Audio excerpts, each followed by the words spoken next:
But off late, Aamir, last 5-6 months, artists have, after a very long time, been getting up and taking a stance, especially in the last couple of months.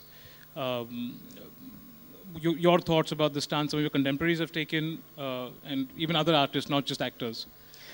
Well, I think that, for creative people to voice what they feel is important. And I think that, a number of creative people, historians, scientists have increasingly had a certain feeling in them, which they felt the need to express. And I think that for a creative person, one of the ways of expressing their dissatisfaction or their disappointment is to return, awards. And I think that's one way of, getting your point across, certainly. So you're endorsing you're endorsing the way there was a protest. Yeah, actually, I would endorse any protest which is non-violent.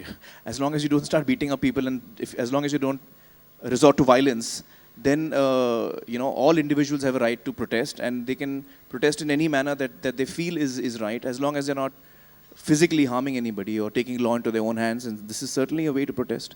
For creative people, it is certainly a way to protest.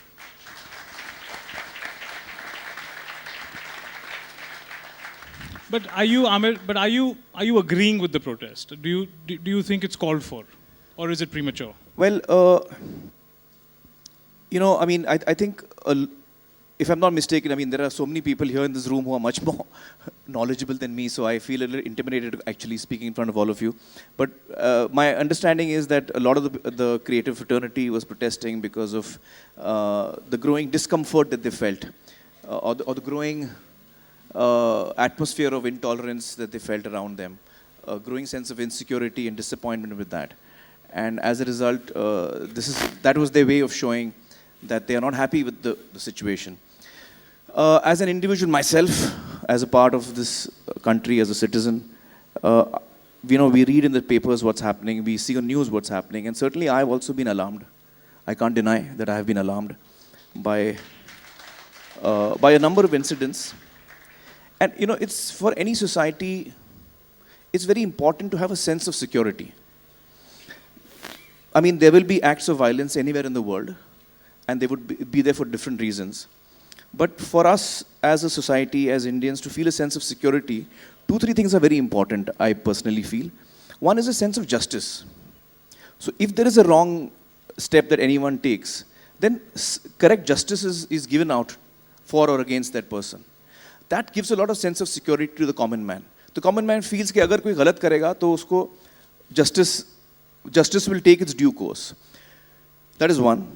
The second thing that gives a sense of security, and that's a very important sense for all of us to have, is that the people who are our elected representatives, people who we select to look after us for 5 years, whether that's on the state level or whether it's at the level of the center. When people take law into their own hands, when there's a sense of insecurity, we look upon these people to take a strong stance, make strong statements, and speed up the legal process to prosecute such cases. When we see that happening, there's a sense of security. When we don't see that happening, there's a sense of insecurity. So it doesn't matter who the ruling party is. It's happened across ages, it's happened in different decades, it's happened at different times. So it doesn't matter who is in power. But the fact of the matter is, and I often, on television debates we see where one political party, in this case it's the BJP who's ruling right now, is accused of various things, and they say, but what happened in 1984?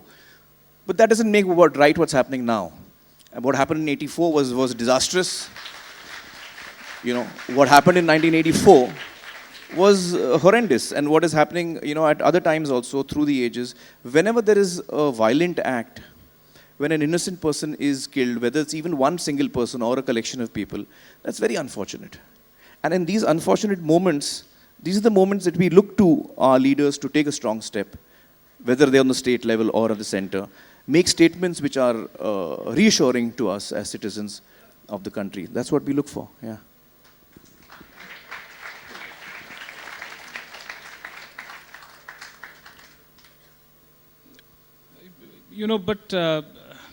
Sort of thinking about... So in that sense, to actually complete my answer, I think I went off a long way. To complete your answer, do I agree with that? I also feel that there is a sense of insecurity, there is a sense of fear, there is a sense of... More than there was earlier? Earlier? Yeah, I think in the last maybe 6 months, 8 months, there has been a growing sense of despondency, I would say. I mean, when I sit at home and talk to Kiran, you know, Kiran and I have lived all our lives in India. For the first time, Kiran says, should we move out of India? Now, that's a disastrous and very big statement for Kiran to make to me. She fears for her child. She fears for, you know, what the atmosphere around us will be. She feels scared to open the newspapers every day. That does indicate that there is a sense of growing disquiet. It's a sense of growing despondency. Apart from alarm, there's one part of it is alarm. There's another part you feel depressed. You know, you feel low. You feel, you know, why is this happening? So that sense does exist in me, to be quite honest. Yeah. You know, the reason I sort of hope and pray for a growing audience of people who are willing to listen to the more intelligent content, the more intelligent, the more nuanced argument, is because, Aamir, we're living in an age of terrorism. In an age of? Of terrorism. Terrorism, yeah. And almost always, any act of terrorism anywhere in the world gets linked to Islam. Mm-hmm. And understanding that requires nuance. Mm-hmm. How would you? Well, for me, acts of terror are, you know, not connected to any religion. So whether it's a person who feels he's a Muslim and is doing an act of terror, I don't think he's following Islam. Or for that matter, somebody who's a Hindu who's doing something which is, you know, which is very violent and an act of terror is not following Hinduism. I don't think that any religion teaches killing of innocents. So when you see an act which is an act of terror, of violence, instead of calling that person a Christian terrorist or a Hindu terrorist or an Islamic terrorist, you should just call the person a terrorist and remove the religion tag from it, because he's actually not, you know, he or she is not really doing what the religion is supporting or what the religion is saying. So I think that's the first mistake we make is when we label them Islamic terrorists or Hindu terrorists or you know, what have you. So that religion should be removed from that tag. It should just be terrorist who doesn't have a religion, because Islam certainly doesn't condone or even allow killing of innocents in any way.